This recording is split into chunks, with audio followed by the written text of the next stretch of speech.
call group number 1. Who had number 1? Okay. Hi.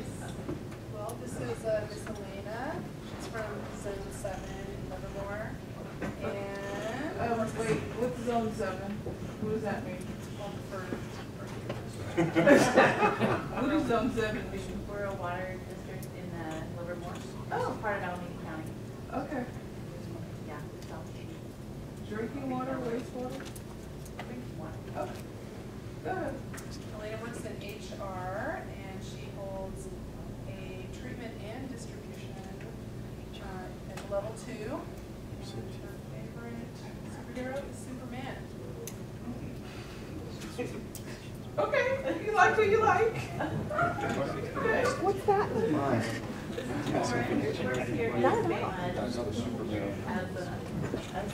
the water system inspector. Okay. And she's been in the water industry for a while, different locations, starting up in Washington. And her favorite superhero is her little net. Oh. What I didn't hear is why you guys came into the industry. She went to school for it. I got into it because I started in admin at a treatment plant, and I thought it was really interesting. So. Okay. Group number 2. Who had number 2? Don't everybody run. Yeah, thank you. I'm like, somebody. There's John Peebley, works for the city of Pittsburgh. He's got a D1 in collection.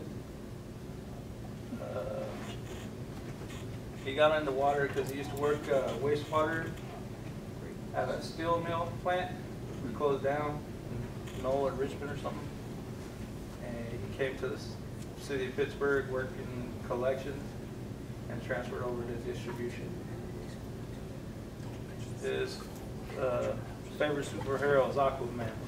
Okay. This is We know who he is. this is Brian Bellardo. He Some of us also don't want to, but we do. Go ahead. this is Brian Bellardo. He also works for the city of Pittsburgh. He has a D3, excuse me, D2, and he came into the water because he got out of the Marine Corps, and after being in the desert for so long, realized how valuable, how much he loved the water, and his favorite superhero is Chesty Pullers. Who? Chesty Puller. Chesty Is Puller. it He's a Marine of Marines. Oh, I thought he was a wrestler. I'm like, well, who's that? He will wrestle. I'm sure he would. Group number 3. Okay. This is Dave Freitas. He works for East Bay Mud. He's a superintendent of wastewater. He got into the business. He followed in his dad's footsteps. So kind of followed in what he was doing. And his favorite superhero is Iron Man. Okay. This is Johnny Rose. He's a maintenance mechanic for the city of Pittsburgh. And he kind of got in the field through his dad too. Was in construction, and then decided that he didn't like traveling, so he ended up taking a job in the city of Pittsburgh. And his favorite superhero is Superman. Okay. Go Superman. I need to ask which one. 5 of them now. Okay. First one. I'm like, there's oh, you like Reed. What was his name? Christopher. No. Clark Kent. Not him. The one before him in the 50s. Yeah. The 60s. Oh, I that's can't before think my of his time. name. Sorry. Okay. Very first movie.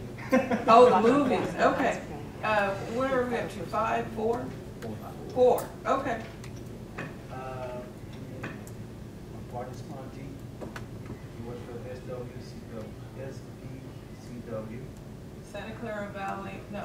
Silicon Valley. Thank you. I'm like, who's that? Okay, so for all of you, giving me your acronyms does nothing for me. I'm trying to figure out what does that mean. Santa Clara Valley, what? Silicon Valley. See what I mean? Silicon Valley. Clean water. Thank you.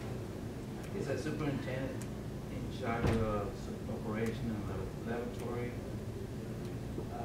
The reason I got into it, I guess he went to college, got a degree in microbiology, and he pays good money. He got 27 years, has a D5, T2. His favorite hero is the hall. Okay. Group 5? Well, you have to give, Oh, sorry. Only half. I'm sorry. Half a team don't want to hear about it. he doesn't rate. Oh, you don't want to hear about Brady? Yes. I hear he's got a few guys here in the audience. I'm sorry. I'm proud. He's a maintenance worker. This is Freddie Guevara. Freddie is the water supervisor for the distribution system at the city of Pittsburgh, which serves about 65,000 people, and he's got 14 employees that he supervises. Freddie got into public works right out of high school, and he just worked his way up as a supervisor. He's been here 34 years. He has a distribution 3, and his superhero is Superman. Wow. Yes. Which one? Okay. Isn't the first one Robert Reeves? That's what I was Yeah. The first, no, not Christopher. There was one before Christopher. Yes. It was a show. Somebody Google it. Somebody's got a smartphone. He used to lay on a table. You can see because his stomach was really, really flat. It was funny. He'd lay on a table like this, and they put this. Yeah. Woo! There was one before Christopher. Oh my.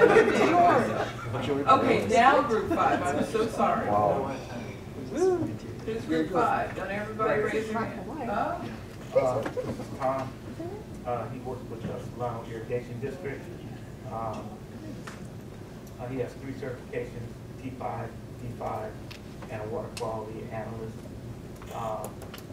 His superhero is Charles Darwin, theory of evolution. Wow. And how he got into the water business, he stumbled into it. Literally. Okay, and This is Mike Evans. He works for SFPUC, which would be San Francisco Public Utilities. really, where's that? He's distribution and treatment certified and also has a water quality certification. Okay. His superhero is Ken Curry. and he fell into this profession. Okay. 6? Are you 6? Group 6, I think I've got the most interesting guy. Uh-oh. But he's very similar to the gentleman in the black shirt because they're both from Pittsburgh. They both started young. But this gentleman had a backflow prevention certification when he was 12. 12 years old, for starters. Where were you? He's with the city of Pittsburgh. He's a manager named Jason Moser. His superhero is Superman, but I gotta tell the women why, and you can verify. He said because once he got his contacts in, he got rid of the glasses. The lady said his laser surgery. The women said he looked like Clark Kent. So,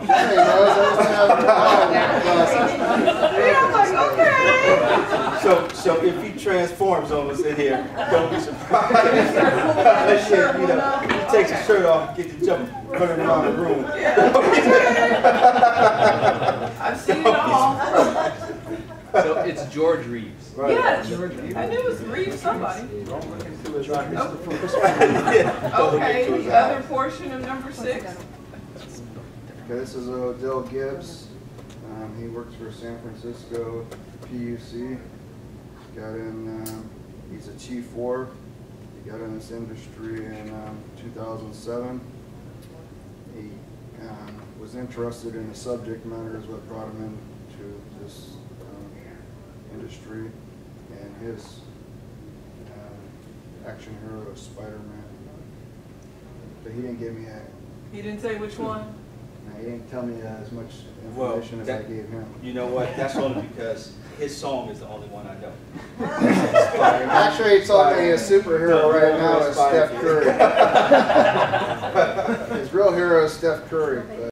And you guys tell me, in your world, what would help you as far as the regulatory, as far as how the regulations stand today, what changes would you like to see? But we have to keep in mind that wastewater and drinking water have been in separate agencies for a while. And this is the first time in a long time that they've been housed together. So they need to take each other into consideration.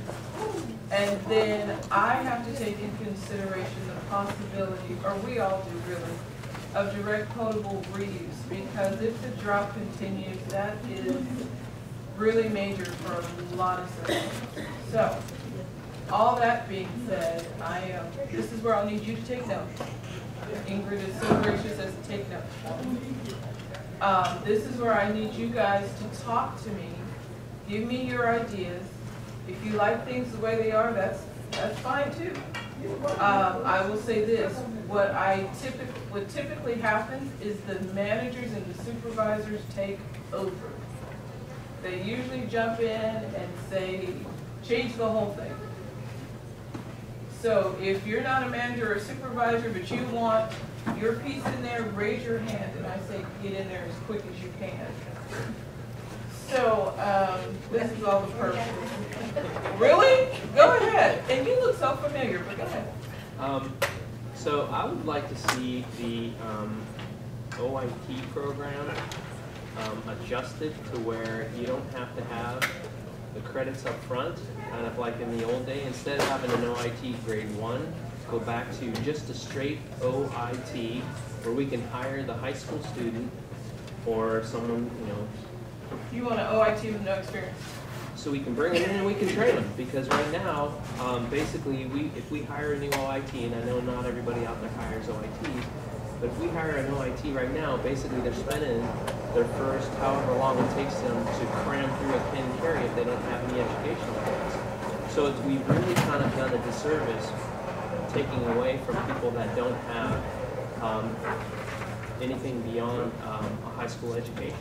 And it used to be that's what we could do, and we can train them in-house, and we have the skill set and people that can do that.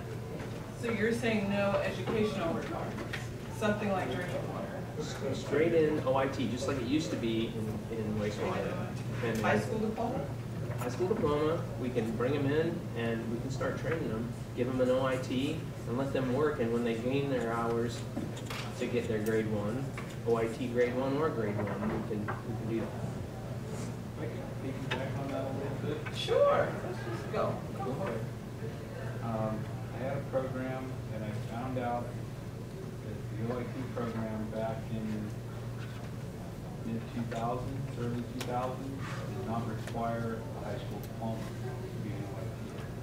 So I was able to go get a high school student on our OIT program, a sophomore. We would interview them, they would come in as an OIT, and they would work for us at a paid position part-time. They would get their hours, the requirement was that they had to pass their grade 1 certification when they were a senior.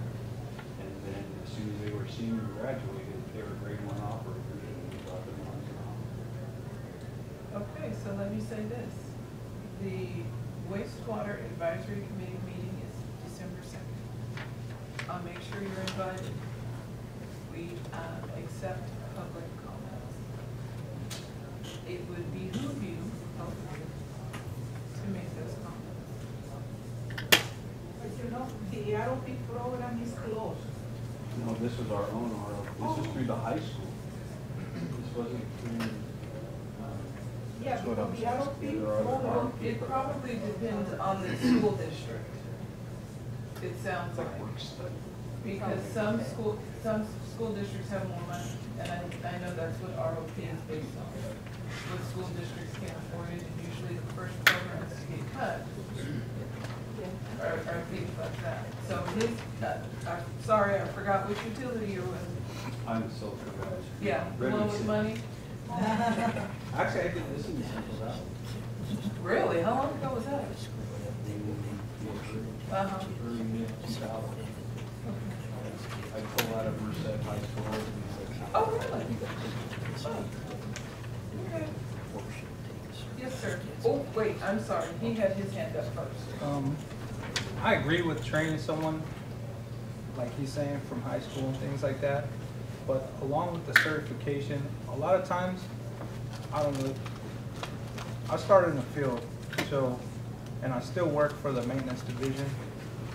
But you get people that are certified, what we call certified, but not qualified. So not at the treatment end of it, but for the distribution end of it, you can have someone with a D2 that, I mean, distribution is work for us. That means you're working on water lines and how they work. So you're having someone with a D2 and they're going into a job expecting to be a little bit higher than the guy not. But the guy that doesn't have any certifications is like a heck of a worker, and he's working towards that while you're working, but you get the certification, what I call certification without qualification. And in my realm of it, it's kind of difficult, so I can see what he's saying. You can train someone to work and be with that as far as that aspect.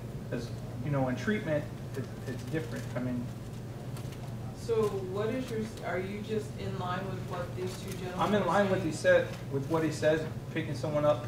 I'm just saying if someone shows up and they hire him because they have a D2, that's desirable. Okay, a distribution 2 for a maintenance division. You want that because you're working with water lines and construction, and it covers safety and it covers this, but that's in the book. When you get to the field, you want somebody that works. And sometimes when they get a D2 or a D1 without being in the field, they have no clue. So are you suggesting, You end up doing the work. are you suggesting a change I in don't, regulation? I mean, I'll teach them, it just takes longer. Wait. I heard what you said, and from a state level, are you saying we need to change the level 2 in drinking water to have experience requirements? It wouldn't What hurt. are you saying? If you get a 2, you should know what to do. Would not too. But that It would doesn't help. answer my question. Yes. Okay, That's what I'm thank saying. you. I mean, I understand you have to have an entry level. Well, we can do the one as an entry level. Am I making clear sense? You're making Yeah, sense, you but had you're a not good giving me a slogan. solution, so I'm trying to. That's right. Yeah. I mean, basically, I think he's asking for an experience requirement for the second level. That's what I'm hearing. yeah. He's gone around the At bush least 12 6 months. times, but I think that's where you're I gotta work for it. You know, I don't want one right now. Well, and I hear, and I understand you, but I just needed to get to what could I do as the regulator that says, okay, if I propose that I change regulation, it sounds like what you're saying is change the D2 to have at least a 1-year experience requirement. Even 6-8 months, something like that, because it doesn't work when someone comes with a D2 and someone comes without one. One's a heck of a worker that doesn't have one, but he's working towards a D1. He's gonna be more desirable than the kid with a D2 that doesn't know anything, that's never been in the field. And I understand that, but once again, what can I do as a state regulator to help? I think it would you be with that? 1 year I would put a year of experience. experience. Okay, that's all I needed to hear. Wait, this gentleman had his arm up first. I just kind of want to touch on what you're saying, because what I'm hearing is like you guys might be picking up people that have a D2, but they don't hustle. Doesn't know what a screwdriver Some- is. Right. And then you get a guy that doesn't have it, you know, but I want to, just a quick question for you, are you guys picking up people from other places that say they have it and they have that cert, but because we run into sometimes in the industry where people come from another agency, but the way, the terminology, the way it was taught to them was different than the way we talk and do things. Actually, I can elaborate on that. That's exactly where I was going with this. We actually have somebody that is up there that has a certification and knows individuals with kids that are in the same field up in the upper management, and these kids are seeing what their dads are doing, are going taking the test and trying to get into the field with no experience at all. So he's got a D2 and a T2 or a D2, and he wants to come out there and work with us, and he has no idea what he's doing. He's never held a job before, but because he went to college, he has a T. Not just college, Okay, I'm but- just saying but wait, distribution. some of that is. That's not what I'm saying. Some What of I'm that saying- is the hiring person's responsibility that the state cannot control.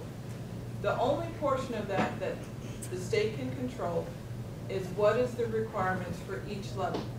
So all I'm hearing is you're getting people that are, because the D2 is one course in high school education. People are taking that. The hiring manager is choosing to hire this person because hopefully they're being honest on their application and saying, I don't have any experience. I just have this certification. Right. Only thing I can do is suggest that we change the experience requirement. And we typically do 1 year, or we do them in years, so that they have all 4 seasons and all the changes with the flows and things for a year. That's what we typically do. That's the reasoning I behind think it. that's what I'm saying. It should have a requirement. Okay.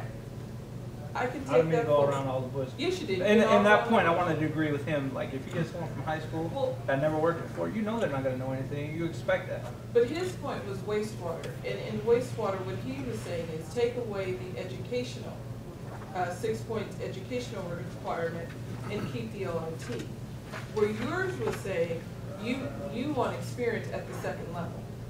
Yes. So there was a little difference here.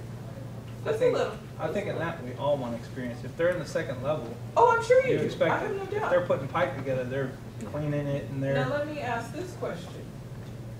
Would you, let's say we do that, does that increase your pool of applicants, or does it diminish your pool of applicants? And let me say why I ask this. We've got 20,000 certified distribution operators, 14,000 treatment operators, 6,000 wastewater operators. I constantly hear we cannot find qualified people. My question back to you is, what are you looking for? What requirements are you looking for? Because there's some of this that we cannot control.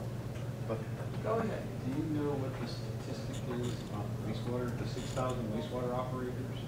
How many of them have retired and are no longer working in a treatment plant? We don't know. But are maintaining their Right. certificates? We don't know that for drinking water or wastewater. Bet All there's we a know. few. Well, at these fees though, I don't know. You'd be surprised. But let me say this, oh, I forgot my thought. Go ahead. I think what I understand the purpose of discussion may be many, but number one is how can you increase the numbers of operators?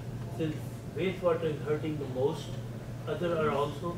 Now, the answer to your question is it diminishing or not? I think it's diminishing if we put any other more restriction.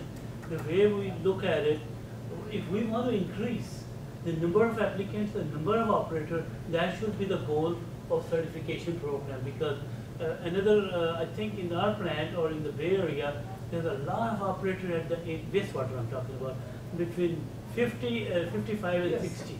And we have a severe shortage coming up soon. So this is a forum to understand and address how can we now loosen up. That's the one thing. Loosen up the restrictions. For instance, you have a wastewater, you have a now reclaimed water, and you have a drinking water. And now I'm not saying we should merge all together. We should bring them together in terms of experience, in terms of reciprocity, and also with the drought in mind. I mean, I know it's a bigger fish to fry, but maybe we should need to go that direction. And if it's a grade 3, I know there's a lot of operation in wastewater which are not in the drinking water.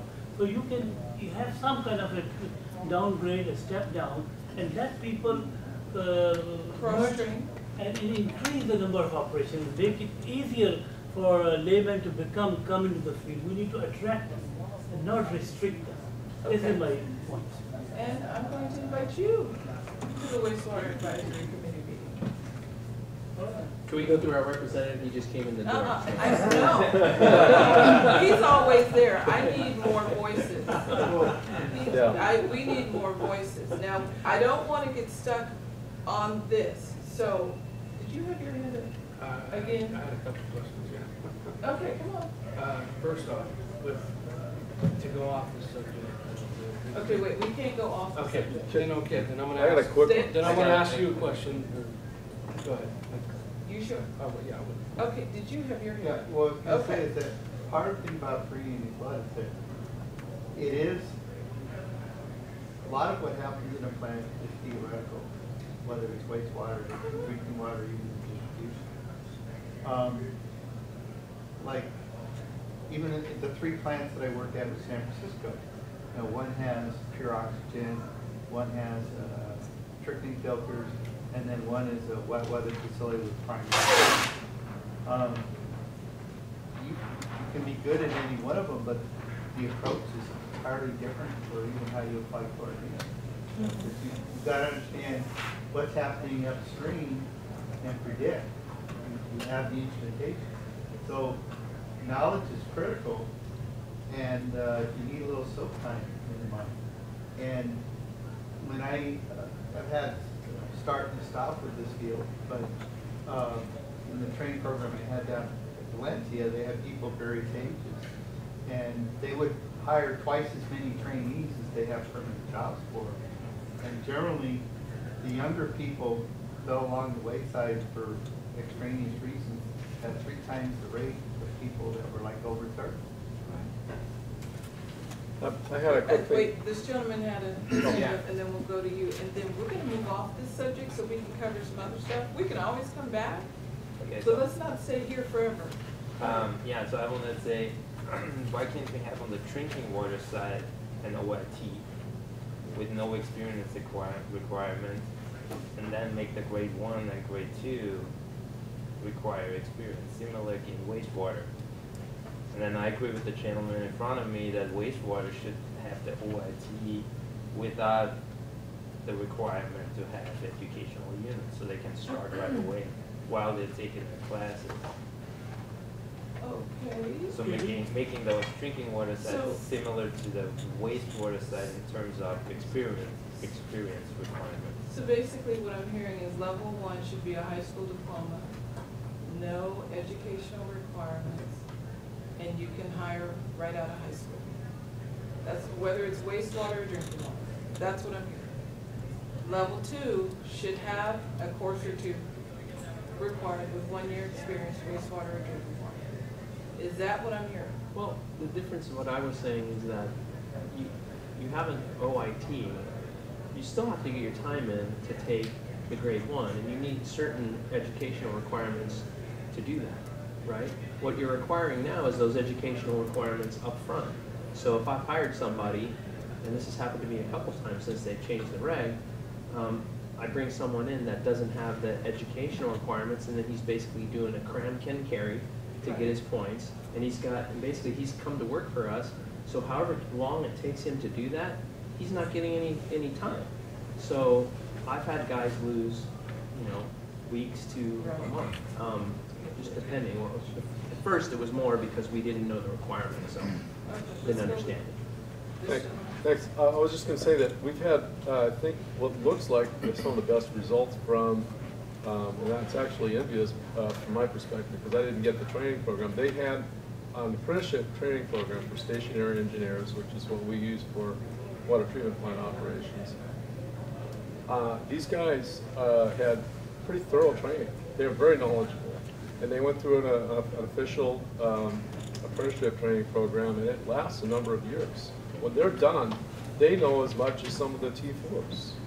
I mean, this is, if we could get more people into these apprenticeship programs, you would have solidly trained operators who really know their stuff. Unfortunately, the way it's set up with the city and county, now some of these guys, some of these people have even retired as apprentices because they couldn't move up that easily. One of them had a T4 and then retired. But I mean, it depends on the individual. Some of them get right into the next level, which is the 7341 or using a T3. So I'm just saying that apprenticeship program does exist, and I think if that were encouraged and amplified, you'd get a lot more trained people who could also pass the tests. So are you saying the state should endorse certain programs? I think that would be excellent if more emphasis could be put into that, you know, making these available to people who are, you know, seeking a vocation in the water industry. Get it out to the schools, you know, get it even to the high schools. Let them know that these apprenticeship programs exist. Okay, but understand this one thing. This is not a state career. So when we show up, the perception is this is a state career with state benefits. Now, we can go, and this is my suggestion, and any of you can call us on it. When you go into the high school, we'll go with you and say this is how you qualify to work here. That's about the most we can do for the certification because it's not a career in state service at all. There's no state service benefits, subsidies, or anything. You're required to have your state certification. So we will go with you to wherever you want to go. We can't endorse one agency over another. We cannot show preferential treatment to anyone. So that's why we're not at different associations. We try to support all of the associations, all of the ones that tell us where they are, but a lot of this, like BAYWORK, is word of mouth. Had I not been at Solano Irrigation District, and Ms. Sue Murphy said, Annette, you need to go to BAYWORK. I had never heard of BAYWORK. What is BAYWORK? That's how I'm here today. So I need to hear from you operators, and all of you have my cards. This is going on in our community. Can you guys come? We'll try to make it happen. Can we always make it? Not always. Our toughest months are our examination months, which is 6 months out of the year. But we will try to send someone to help you promote wherever you are. You have a comment? I would kind of like to disagree with a lot of what's being said here. I like the way the program is now. Which one? For drinking water, but I'll speak about drinking water and wastewater. But for drinking water, I like the fact that if you don't have any experience in drinking water, but you want to get a job in drinking water, one way you can demonstrate to a prospective employer that you're interested and motivated is by getting your T2. You don't need any experience to get it. But if you got a guy here with no experience and he doesn't have a certificate, and you got a guy here with no experience and he does have one, you know, the certificate benefits the guy who has no experience. Employers just need to understand that when you hire a T2 for an entry-level job, I mean, an entry-level job is an entry-level job. He has no experience. The T2 doesn't mean he's experienced. It just means that he's put forth an effort. One of the problems with wastewater is that you don't have the opportunity to get that certification unless you have experience. So I don't really know what people who hire entry-level people for wastewater, what they look at. You can't hire somebody with a certificate because he can't get one. So how does a person who wants to get into wastewater demonstrate that they want to be there? Last comment on this OIT, because we're about 25 minutes from completion. Well, I think, in listening to a lot of this, I think at we want to increase the number of the candidate pool for people in jobs in the industry. And so I think the way to do that is to make the opportunity for folks to get an OIT certificate easier. To streamline that process so people can get in. And tell me what would make it easier. Well, things like if a person goes to a treatment plant and the chief plant operator of that particular treatment plant wants to take that person on as an operator in training, maybe the chief plant operator at that particular organization can send an email to your office and say, with the person's application, and as was mentioned earlier, and that person's time starts immediately rather than having to wait for the operator and training certificate to come back before the person can start accumulating hours. So I second that.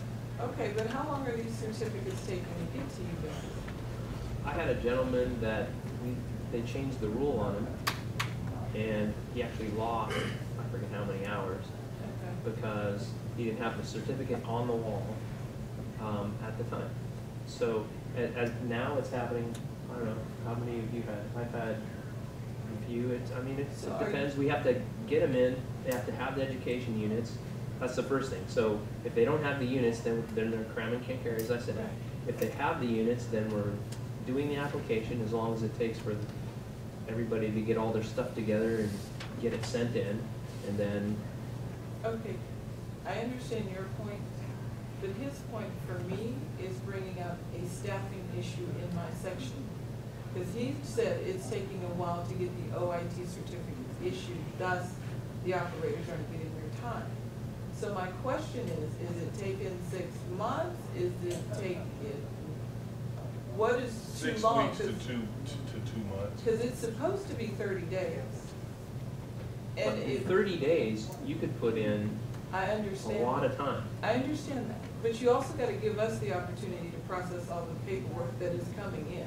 Why is that paperwork necessary? Again, as a chief plant operator, I'm certifying that this person is doing work in my plant under a certified operator.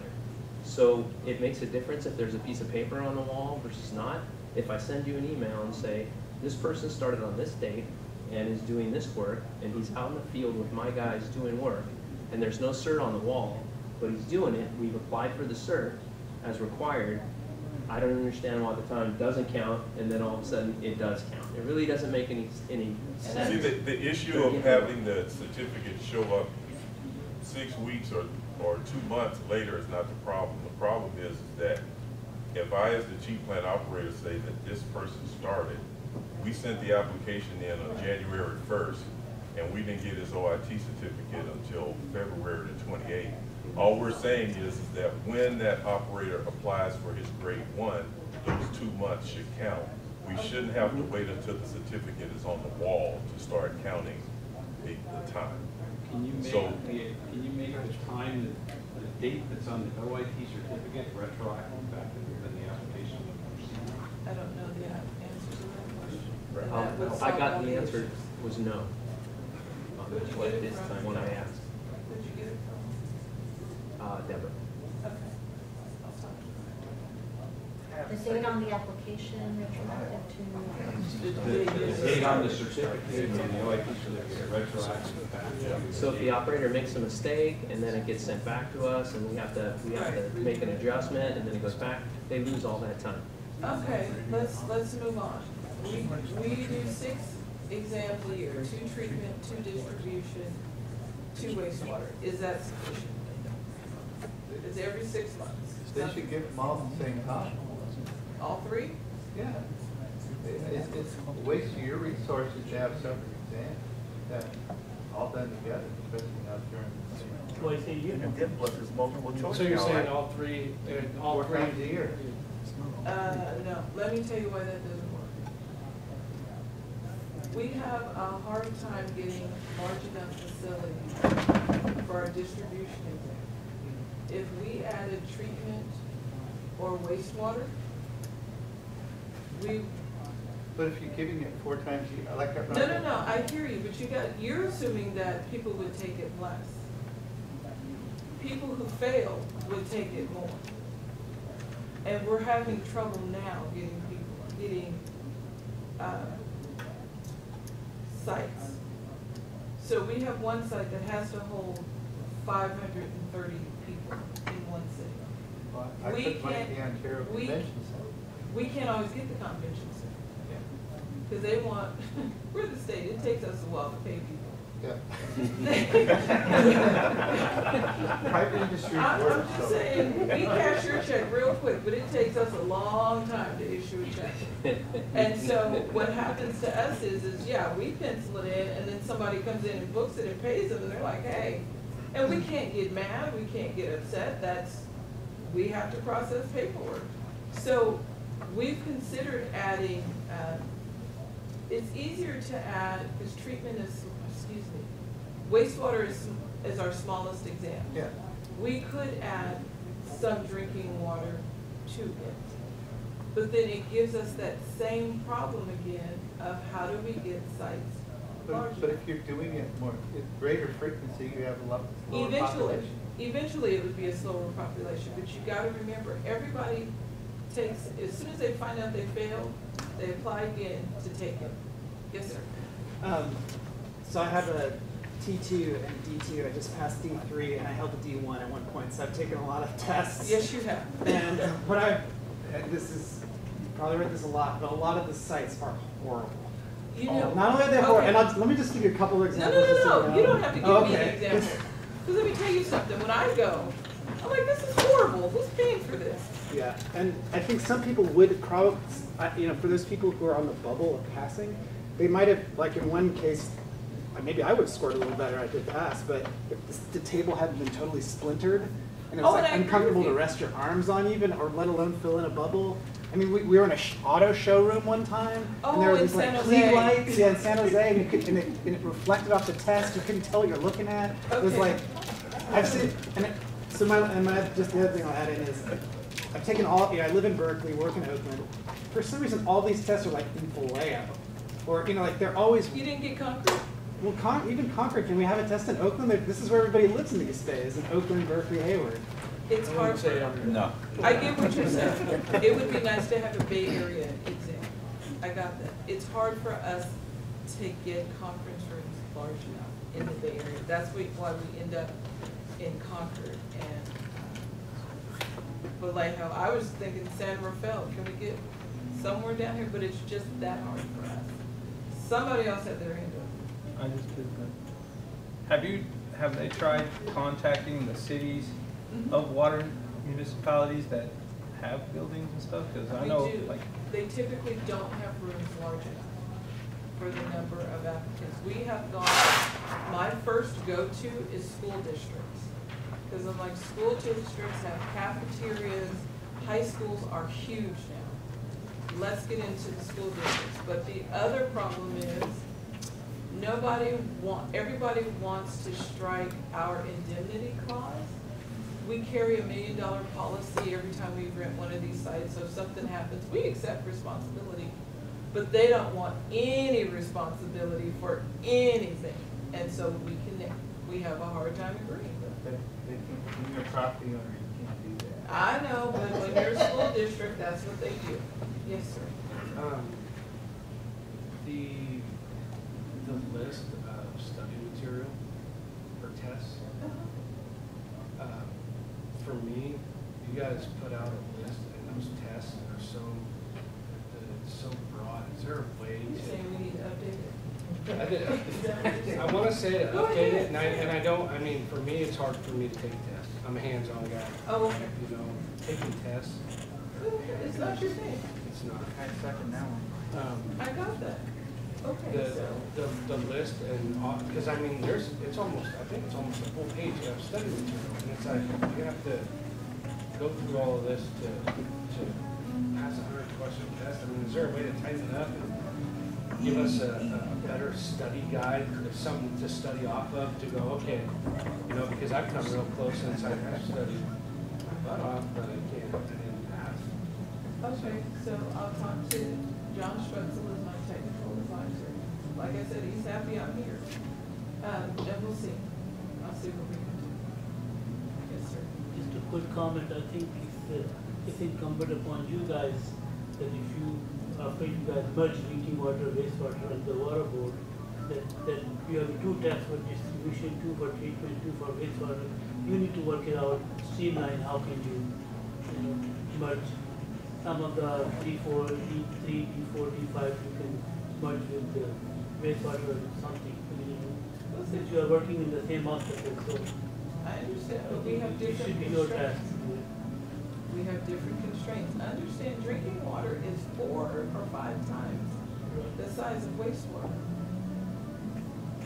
We got capacity issues. Anyone else? Yes, sir.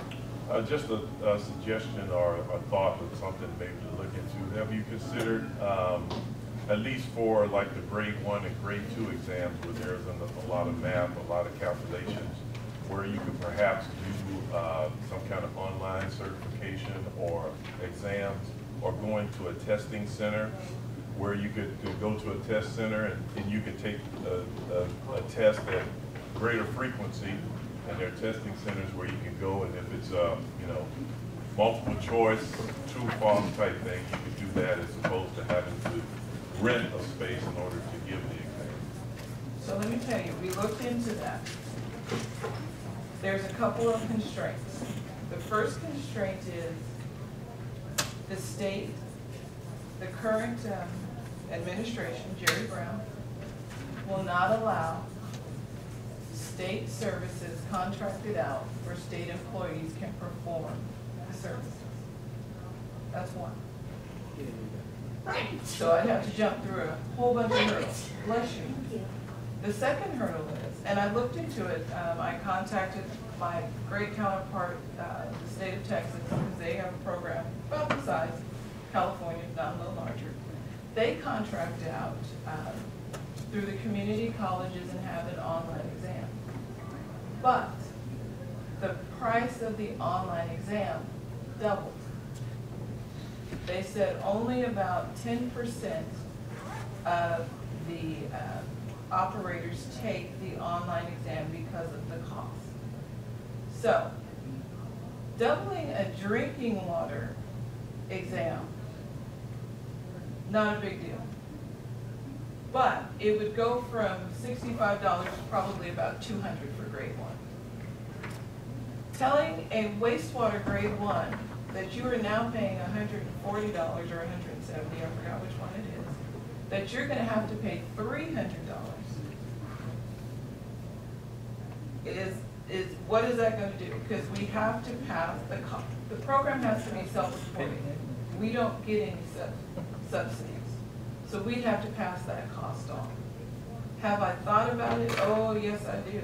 Yes, sir. You bet your bottom dollar. But I have those two constraints.